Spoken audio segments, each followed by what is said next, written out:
What do I represent that is such a threat? Please let me take a moment to tell you about myself.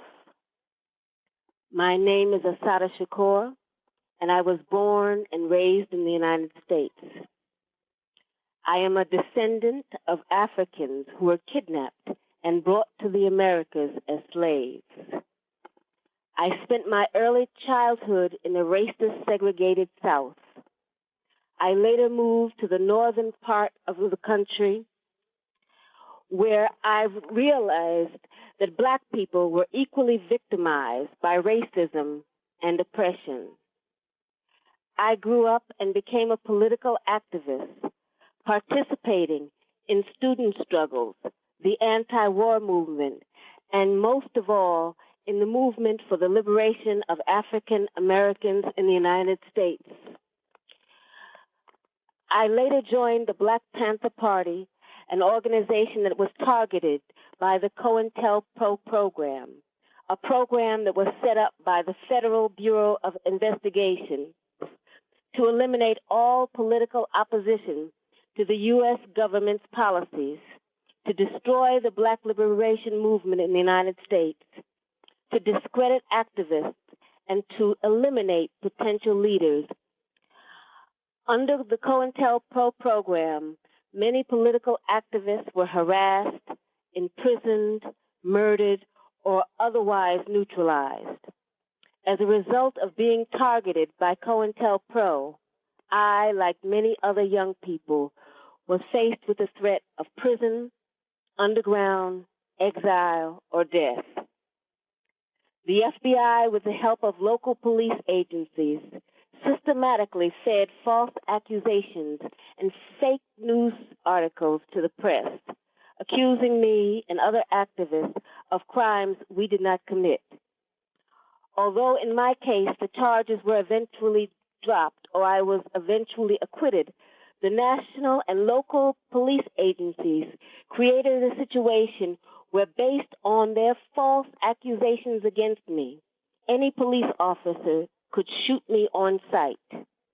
It was not until the Freedom of Information Act was passed in the mid-'70s that we began to see the scope of the United States government's persecution of political activists.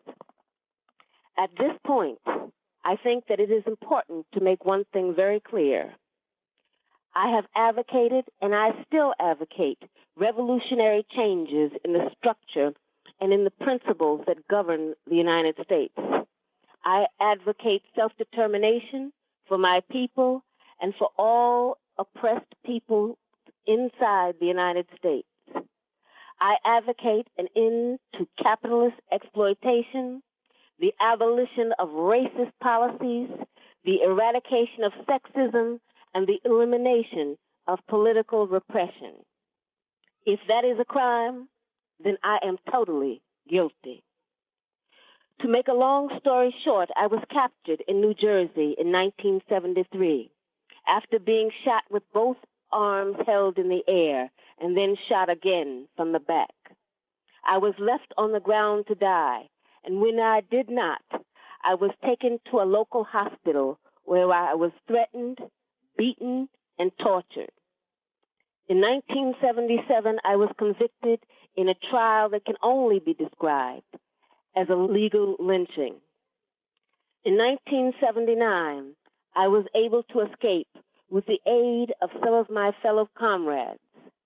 I saw this as a necessary step, not only because I was innocent of the charges against me, but because I knew that the racist legal system in the United States, I would receive no justice. I was also afraid that I would be murdered in prison.